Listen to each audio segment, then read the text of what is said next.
చిన్నారి చిట్టి కథలు. పిల్లలు, మీకు కథ చెప్పనా?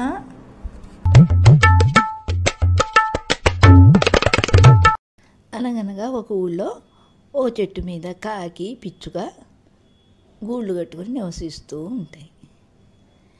ఇంకా పక్కన చెట్ల మీద రకరకాల పిట్టలు కూడా నివసిస్తూ ఉంటాయి. రోజు ఉదయాన్నే ఈ పక్షులన్నీ ఆహారానికి చక్కగా వెళ్తాయి. రోజు అన్నీ స్నేహంగా ఒకే దిక్కుకు వెళ్ళి ఆహారం సంపాదించుకొని రాత్రి అయ్యేటప్పటికి వచ్చి చెట్ల మీద పడుకుంటాయి. ఈ విధంగా రోజు జరిగిపోతూ ఉన్నది. ఒకరోజు మంచి జడివాన వస్తుంది. ఆ జడివానికి అన్ని చెట్ల మీద వణుకుతూ వాటి గూళ్ళల్లో ఉంటాయి. మధ్యరాత్రిలో ఆ జడివానికి పిచ్చుక మిల్లు చాలా ముద్దగా అయిపోతుంది. కాకేమో కర్రలిల్లు అలాగే ఉంటుంది. పిచ్చుకమో పిడకలిల్లు వానకి ముద్దగా అయిపోతుంది. పిచ్చుక తన పిల్లలతోటి బయటపడుతుంది ఆ గూటిలోంచి. ఏం చేయాలో తోచక కాసేపు అదే విధంగా చలిలో వణుకుతూ ఉంటుంది. కొద్దిసేపు అయ్యాక మన మిత్రుడైన కాకి ఇంటికి వెళ్దాము, కాకి తనకి ఏమైనా సహాయం చేస్తుందేమో అని ఆలోచించి, కాకి కర్రలు ఇల్లు కదా గట్టిగా ఉంటుంది అని చెప్పి కాకి కర్రలు ఇంటికి ఉంది, చాలా బాగుంటుంది, ఆ ఇంట్లో ఉంటే వెచ్చగా ఉంటుందని చెప్పి కాకి ఇంటికి వద్దామని బయలుదేరి కాకి ఇంటికి వస్తుంది. కాకమ్మ కర్రలిల్లు, కాకమ్మ తలుపు తీస్తావా అని కాకమ్మ తలుపు కొడుతుంది. కాకి తలుపు తీసి, ఇప్పుడు మా పిల్లలకి అన్నం పెడుతున్నాను, తలుపు తీయను అంటుంది. కొద్దిసేపు ఆగి వచ్చి కాకమ్మ తలుపు తీస్తావా అంటుంది. ఇప్పుడు నేను అన్నం తింటున్నాను, ఇప్పుడు తలుపు తీయను అంటుంది.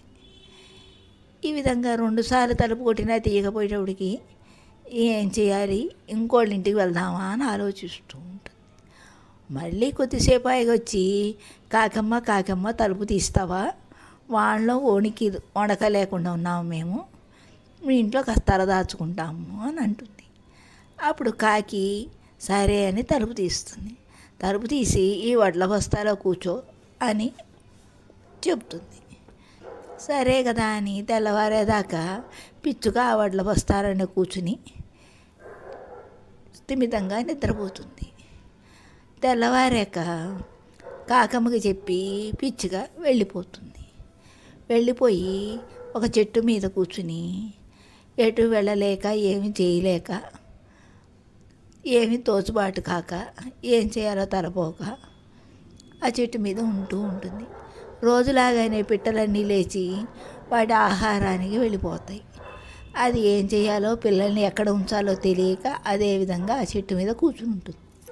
ఆహారానికి ఇంతకుముందు పిచ్చుకకి ఎన్నిసార్లు చెప్పినా మన మాట వినలేదు. మాలాగా నీవు కూడా గట్టి ఇల్లు ఏర్పరచుకోమంటే చాలా అశ్రద్ధ చేసింది.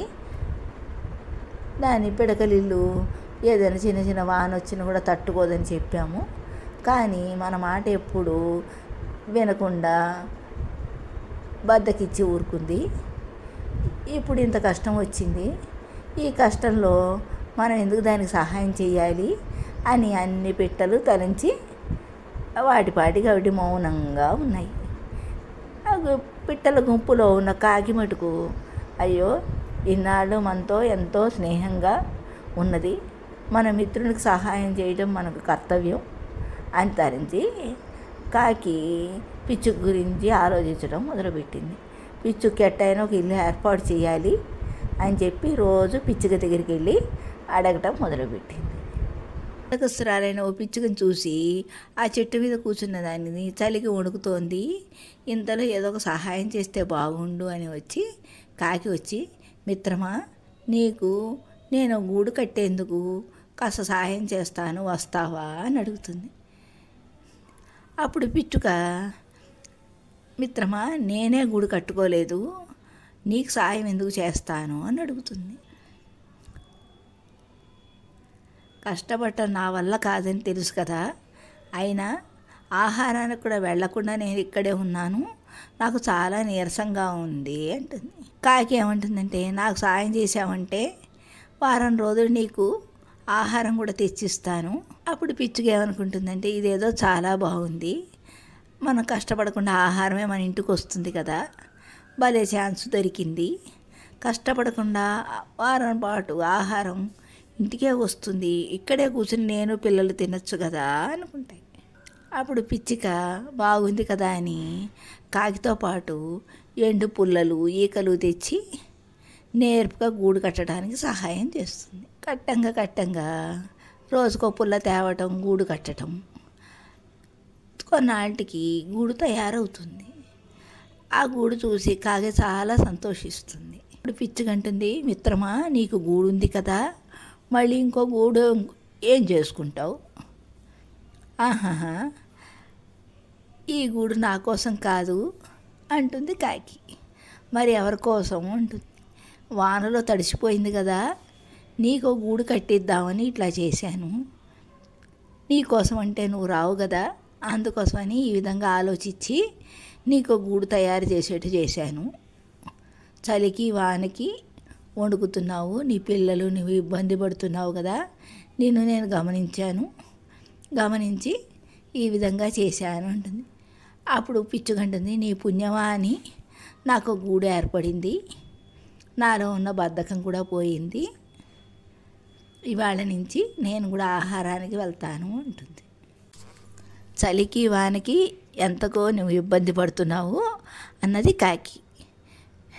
నీలో నైపుణ్యాన్ని గమనించాను, చాలా బాగా కట్టుకున్నాము ఇల్లు మనం అనుకున్నాయి కాకి పిచ్చుక. అందమైన కష్టంలో ఉండే ఆనందాన్ని తెలియజేశావు, ఇక నుంచి బద్ధకాన్ని వదిలేస్తాను, ఇచ్చిన పాట ప్రకారం వారం పాటు ఆహారం ఇస్తానన్నావు కానీ పిచ్చుక వద్దంది. అప్పటి నుంచి కష్టపడి ఆహారం సంపాదించుకునేందుకు కాకితో పాటు పిచ్చుక కూడా సంతోషంగా రోజు ఉదయాన్నే వెళ్ళేది. ఇదంతా రోజు పక్కనున్న పిట్టలన్నీ చూసినాయి. కాకి పిచ్చుకకి ఎంత సహాయం చేసింది, మనం కూడా ఇతరులకు అంత సహాయం చేయాలి, కష్టాల్లో ఉన్నప్పుడు ఆదుకోవాలి అని మిగతా పిట్టలన్నీ కూడా అనుకున్నాయి. ఆ రోజు నుంచి పిచ్చుక బద్ధకాన్ని వదిలేసి రోజు ఉదయాన్నే పిట్టలతో సహా ఆహారానికి వెళ్ళేది. ఆహారం తీసుకొచ్చి చిన్న పిట్టలు తన పిల్లల పిట్టలకి పిల్లల పిచ్చుకలకి ఆహారాన్ని పంచిపెట్టేది.